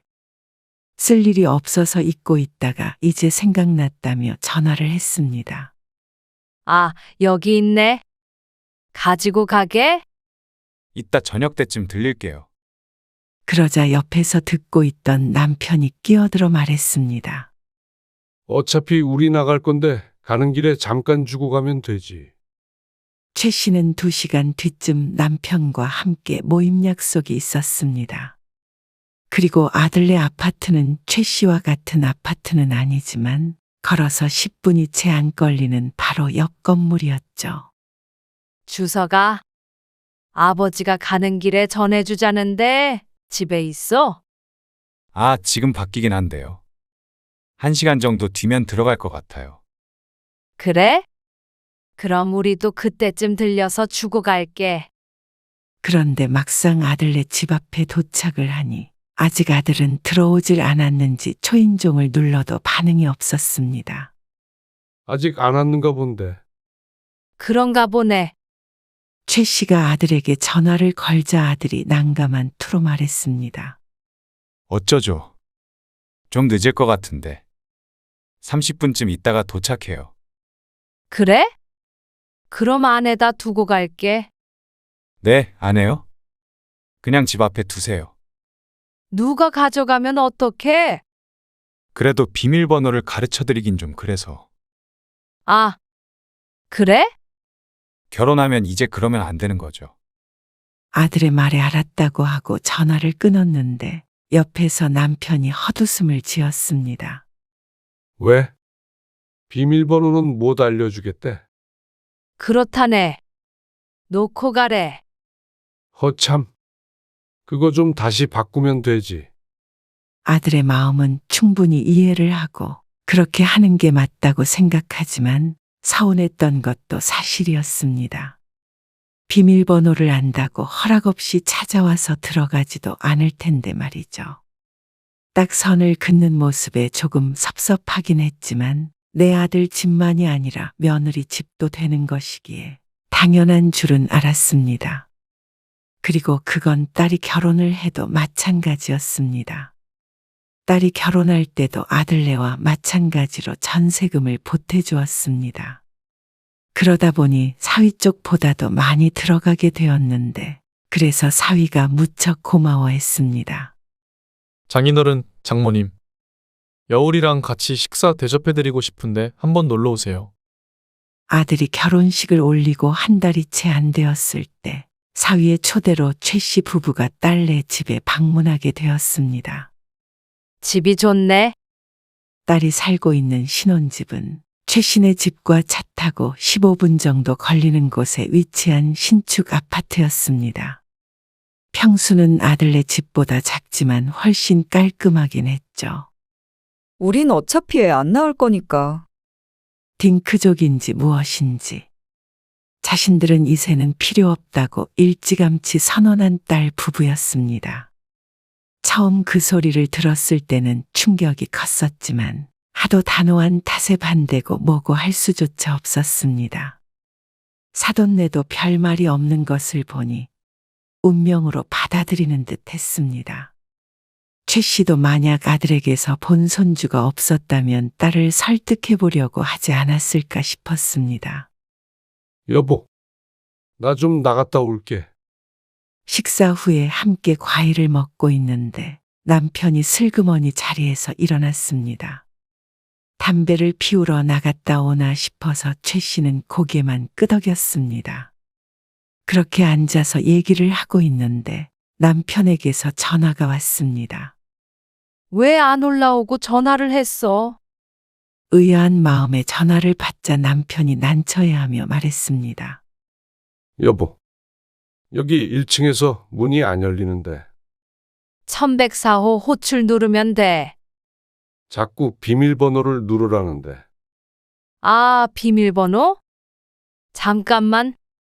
최 씨는 휴대폰에서 잠시 귀를 떼고 딸을 불렀습니다.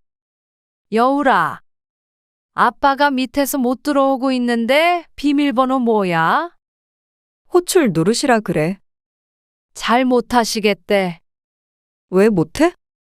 그냥 1104호 누르고 종 누르면 되는데. 우리 아파트랑 다른 거라 아빠는 잘 못하지. 남편이 전화를 끊지도 않고 기다리고 있는데 딸은 비밀번호를 가르쳐 주지 않았습니다. 그러자 옆에서 사위가 일어나며 말했습니다. 제가 내려가서 모시고 올게요. 그래. 그럼. 여보, 박서방이 내려간대. 그러고서 전화를 끊었는데 사위가 데리러 내려간다지만 최 씨의 기분은 좋지 않았습니다. 현관문 비밀번호도 아니고 1층 공동연관 비밀번호조차 알려주는 걸 꺼리는 게 맞나 싶었습니다.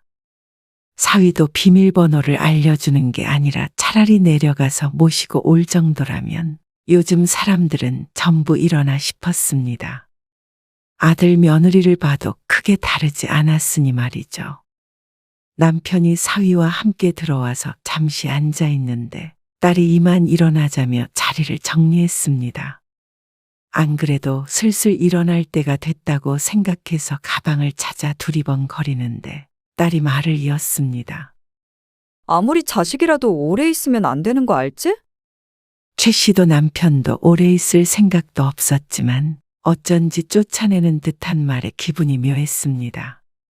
지금 가려고 일어나잖아. 우리 집도 그렇지만 특히나 오빠네 집에 가면 아니다. 그냥 웬만하면 가지 말어. 며느리 힘드니까. 참나.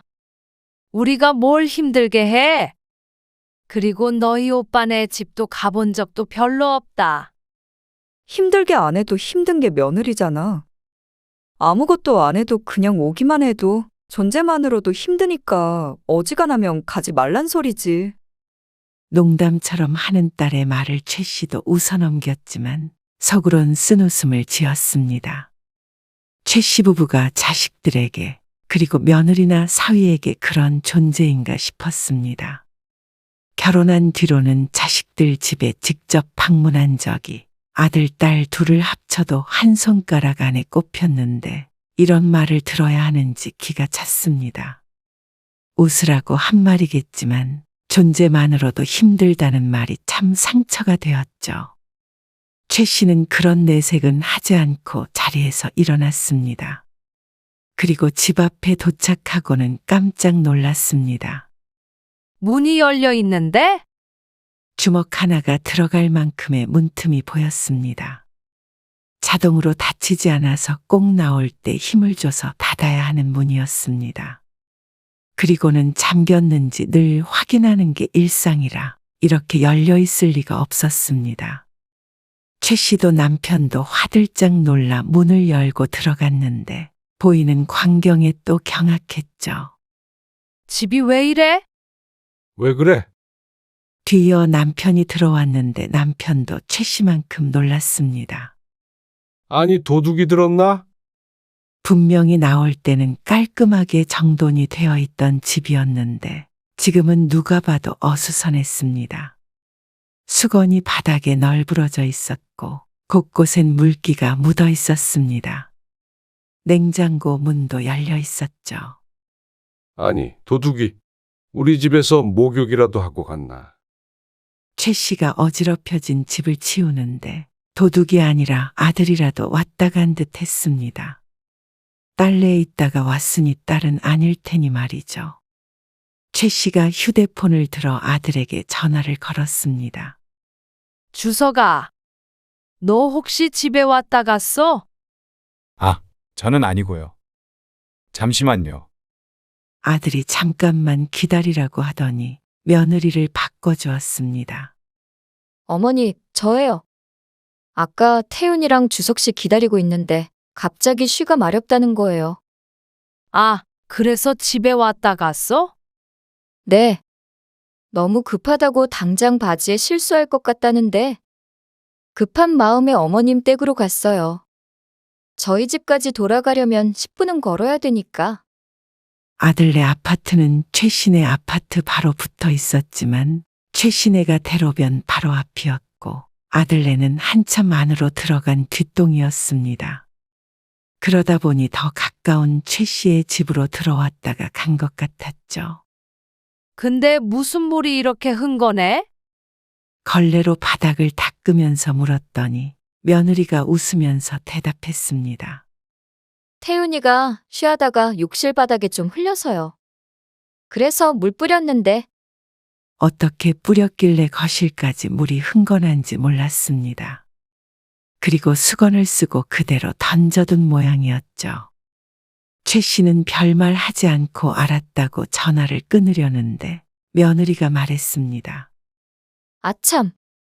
그리고 태윤이가 냉장고 열어보더니 사과가 있다고 먹고 싶다고 그래서 몇 개 가져왔어요. 냉장고 문이 열려 있는 이유인 듯 했습니다. 그래, 알았어. 문이 다 열려 있길래. 아, 정말요? 닫는다고 닫았는데. 다음부터 잘 확인할게요. 그 잠깐 사이에 집을 이렇게 어수선하게 만들어 놓나 싶었습니다. 그래도 며느리와 손자가 그랬다니 천만다행이었죠. 또 시집에 얼씬도 안 하는 그런 며느리보다는 낫지 않겠나 싶은 마음에 그저 해프닝으로 웃어넘겼습니다. 그리고 며칠 뒤 비 오는 어느 날 새벽에 있었던 일입니다. 폭우가 쏟아지는 날이었죠. 일찍 잠에 든 최 씨는 이상한 소리를 듣고 잠에서 깼습니다. 빗소리가 이렇게 시끄러워. 창을 때리는 빗소리에 깼나 싶었지만 다시 눈을 감은 최 씨의 귓가에 이질적인 소리가 섞여 들어왔습니다. 삐삐삐 하는 기계음이었죠. 무겁던 눈꺼풀이 번쩍 뜨였습니다.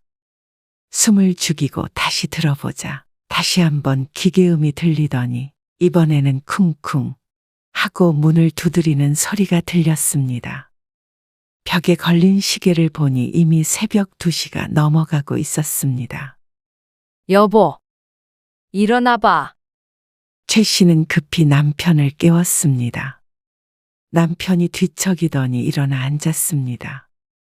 아, 자는데 왜 그래? 남편의 말이 끝나기가 무섭게 다시 한번 찰컥찰컥 문고리를 당기는 소리가 났습니다. 그러자 남편도 놀라서 침대에서 몸을 일으켰습니다. 빗소리인 줄 알았는데 누가 밖에서 자꾸 문을 두드리는 것 같아. 등줄기가 오싹했습니다. 금방이라도 누군가가 문을 벌컥 열고 들어올 것만 같았습니다. 누구세요? 남편이 물어도 밖에선 대답도 없고 문고리만 당길 뿐이었습니다. 그러자 남편이 허둥지둥 무기가 될 만한 걸 찾고 있는데 바깥에서 익숙한 목소리가 들렸습니다. 엄마, 나야. 문 좀 열어줘요. 아들이었습니다. 최 씨와 남편의 어깨가 축 내려갔습니다. 너 뭐야?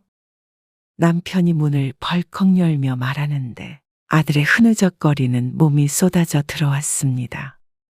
누가 봐도 취한 듯한 모습에 최 씨가 머리를 짚었습니다. 아, 친구들 좀 만나고 왔는데 밥 좀 주세요. 생뚱맞은 소리에 눈만 크게 뜨고 있는데 아들이 식탁 앞에 앉았습니다. 속이 너무 안 좋은데 혹시 해장국 없어요? 기가 막혔습니다. 여기가 해장국집이야? 밥을 먹으려거든 집에 가지 왜 이리로 왔어? 아, 이러고 집에 가서 밥 달라 그러면 태윤이 엄마한테 욕먹어요. 그러면서 해장국 좀 내놓으라며 성화였습니다. 뭐 이런 놈이 다 있나 싶었습니다. 늦게 들어가면 더 욕먹어. 얼른 집에 들어가.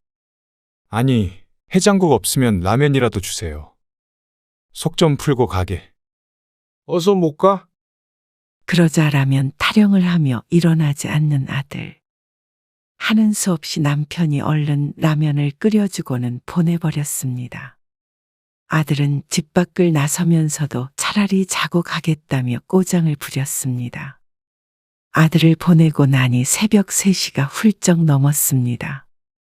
피곤해서 오히려 잠도 제대로 못 들고 자다 깨달을 반복하니 아침에 일어났을 땐 꼭 밤을 새운 기분이 들었죠. 그날이 처음이었고 그 뒤로도 종종 아들은 술을 먹고 찾아와 밥을 달라고 주정을 부렸습니다. 처음엔 라면이라도 끓여주다가 나중엔 그대로 다시 쫓아내거나 며느리에게 데리고 가라고 연락을 했습니다. 그러던 어느 날 주말에 남편과 함께 아침에 외출했다가 오후 5시쯤 집에 들어갔는데 또 소스라치게 놀랐습니다. 강여울, 네가 왜 여기 있어?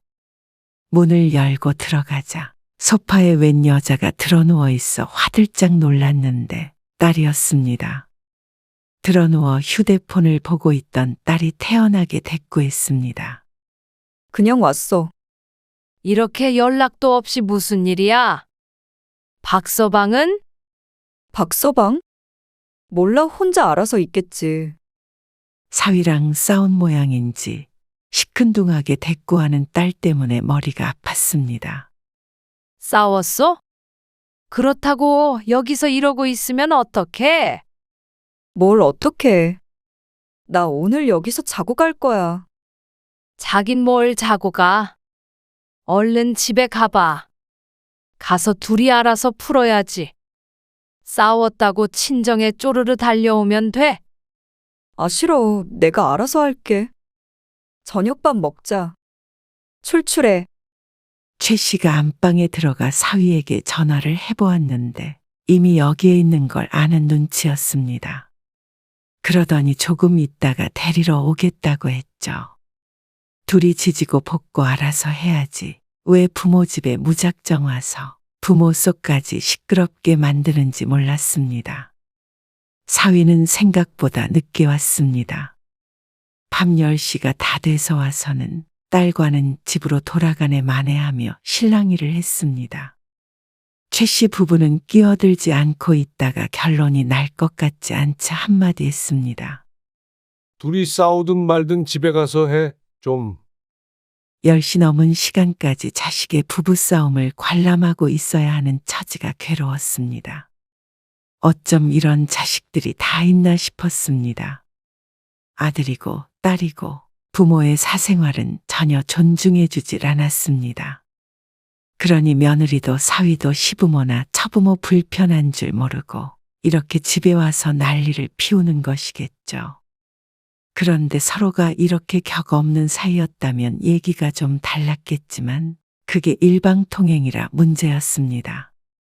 아들도 딸도 어느 때고 이렇게 제 집처럼 최 씨의 집에 쳐들어왔지만 막상 최 씨 부부에게 문제가 생겼을 땐 자신들의 집 문을 굳게 닫아버렸습니다. 여보, 뭐가 이상한데? 바닥이 왜 이렇게 차? 오전에 외출 눌러놔서 그럴 거야. 그게 아닌 것 같은데. 얼음장 같아. 아침 일찍 남편과 함께 외출했다가 저녁 늦게 들어왔는데 실내가 바깥과 크게 다를 바 없이 차가웠습니다. 보일러가 제대로 작동하지 않고 있었습니다. 이거 봐. 물도 찬물 나오는데. 한겨울에 찬물을 트니 얼음물이나 마찬가지였습니다. 어이구, 이거 동파된 것 같은데. 남편의 말에 최 씨의 안색도 삽시간에 헬쑥해졌죠. 이 겨울에 보일러도 안 틀고 잘 수도 없었고 당장 씻을 수도 없었습니다. 고객센터에 전화를 하니 요즘 기온이 내려가 이런 접수가 많아서 수리를 하려면 며칠 걸린다는 말만 듣게 되었습니다. 일을 어째? 그때 마침 아들에게서 전화가 걸려왔습니다. 그래서 사정을 설명하자 아들도 놀라 물었습니다. 따뜻한 물도 안 나와요? 나올 리가 없지. 아예 작동을 안 해. 그런 거 금방 고치지 않아요? 며칠 걸린다네. 어떡하지? 그러게요. 지금 날이 엄청 추운데. 아마 내일이 되면 실내 온도는 더 내려갈 것이었습니다. 그나마 아침까지 보일러를 켜놨기 때문에 지금은 있을 만한 수준이었죠. 최 씨가 고민하고 있는데 아들이 잠시 침묵하더니 말했습니다. 어쩔 수 없네요. 고칠 때까지 호텔에서라도 묵고 계셔야지. 그래야 하나? 그렇죠. 뭐, 저희 집은 서로 불편하니까. 좀 그렇죠. 아들네 집으로 간다고 하지도 않았는데 아들이 방어적인 태도를 취했습니다. 애엄마도 있고, 태윤이도 있고요. 엄마 아빠도 편하게 호텔에서 묵으세요. 그러면서 호텔이 얼마나 편하고 좋은지 설명을 하는데 황당했습니다. 누가 호텔 좋은 거 몰라서 그럴까봐 걱정인지. 그래서 최 씨는 아들의 말을 끊고는 알아서 하겠다고 대답하고는 전화를 끊어버렸습니다. 여보, 아무래도 오늘은 여기서 이불 덮고 대충 자고 고칠 때까지는 근처에 숙소라도 얻어야 할까봐. 남편도 아들과의 통화 내용을 들었는지 아들네 집으로 가자 소리는 하지 않고 한숨을 쉬었습니다. 참 일이 번거롭게 됐다 싶었습니다. 장롱에서 이불이라도 더 꺼내보려는데 이번에는 딸에게서 전화가 왔습니다. 얘들이 왜 번갈아가며 전화를 하지? 최 씨가 중얼거리고는 전화를 받았습니다. 엄마, 보일러 고장 났어? 주석이가 그러든. 방금 전화 왔지. 그래. 동파된 거 같은데 수리하려면 며칠 걸린대. 아들에게 했던 얘기를 그대로 하자 딸이 또 난감한 투로 대꾸했습니다. 어쩌지? 우리 집도 주말에 시부모님이 오실 수도 있어서 엄마도 사위 있으면 불편하지 않을까? 아들이 무슨 얘기를 어떻게 했는지는 몰라도 최 씨 입장에서는 황당하기 짝이 없었습니다. 가만히 있는 사람을, 눈치 없이 자식을 귀찮게 하는 사람을 만들어버리니 말이죠. 요즘 호텔 별로 안 비싸. 한 2, 3일이면 고칠 수 있지 않을까? 누가 너희 집에 간대? 왜 자꾸 그래? 아, 원래 호텔로 가려고 했어? 어디서 자든 알아서 할 테니까 걱정 말어. 최 씨는 빈정이 상해서 전화를 끊었습니다. 빈말로라도 저희들 집으로 오라고 했어도 안 갔을 최 씨 부부였습니다. 아들네 집이든 딸네 집이든 이틀 이상 묵어야 하는데 최 씨도 그런 불편함을 감수할 이유가 없었습니다. 행여나 자신들 집으로 온다고 할까봐 벌벌 떠는 꼴에 어처구니가 없었습니다. 그날 밤은 어찌저찌 잠을 잤고 다음날 낮에 집에서 나왔습니다. 그리고 가까운 모텔에서 이틀 밤을 자게 되었죠. 4, 5일 정도 걸릴 것 같다고 그랬었는데 다행히 빨리 고쳐져서 이틀 뒤에 집에 들어갈 수가 있었습니다. 그날 이후로 자식들 집에는 절대 가지 말자 다짐을 했는데 지들이 찾아오는 건 여전했습니다. 아무 때나 불쑥불쑥. 예고도 없고 예의도 없었습니다. 뭐라고 해도 소용없이 하도 그래서 최 씨는 어느 날 집 비밀번호를 바꿔버렸습니다. 그런데 그것도 소용이 없었습니다. 또다시 외출 후에 돌아와 보니 딸이 들어와 있었죠. 너 비밀번호 어떻게 알았어? 아, 엄마가 바꿨구나. 엄마가 바꿔봤자 후보가 몇 개 안 되지. 근데 번호를 바꿨으면 말을 해줘야지. 엄마가 전화도 안 받아서 10분 동안 문 밖에서 고생 좀 했어. 그러면서 시간 낭비했다며 짜증을 내는 딸의 모습에 헛웃음이 나왔습니다.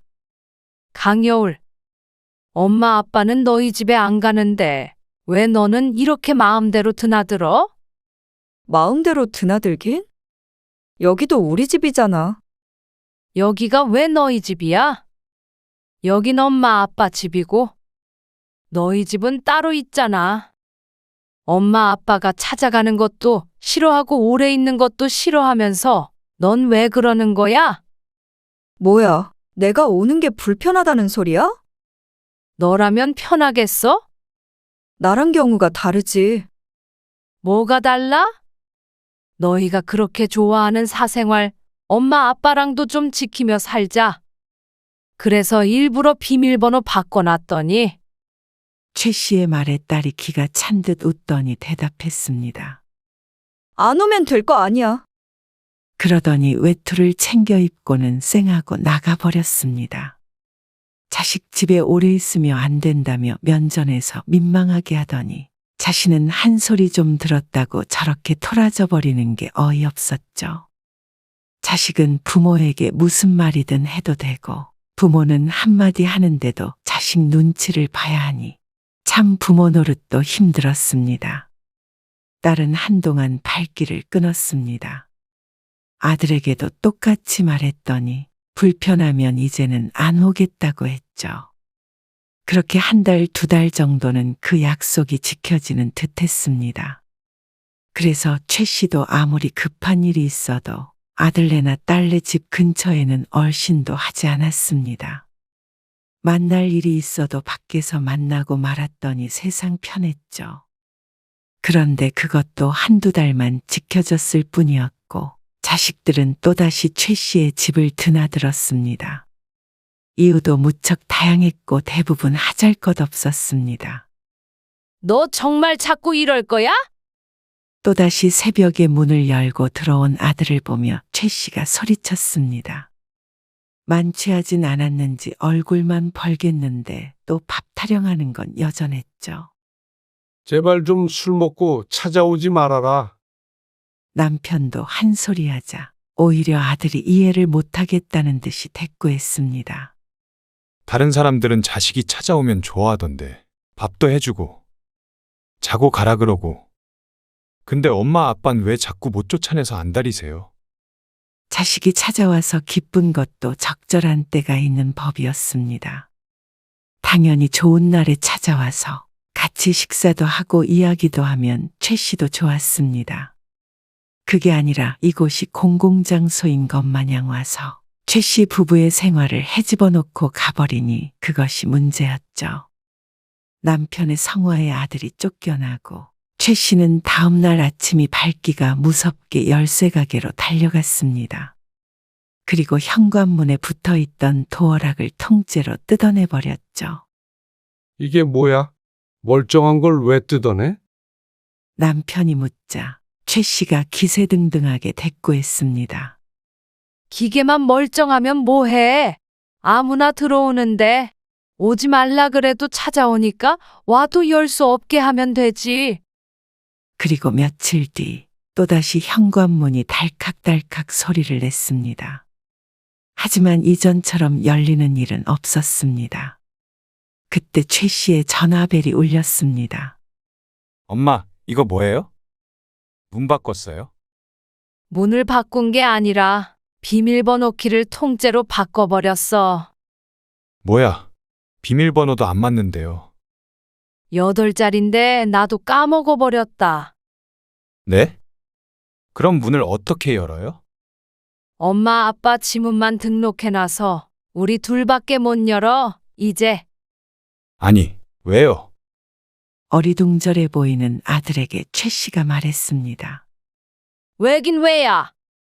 아무 때 나와서 행패 부리니까 이제 오지 말라는 소리지.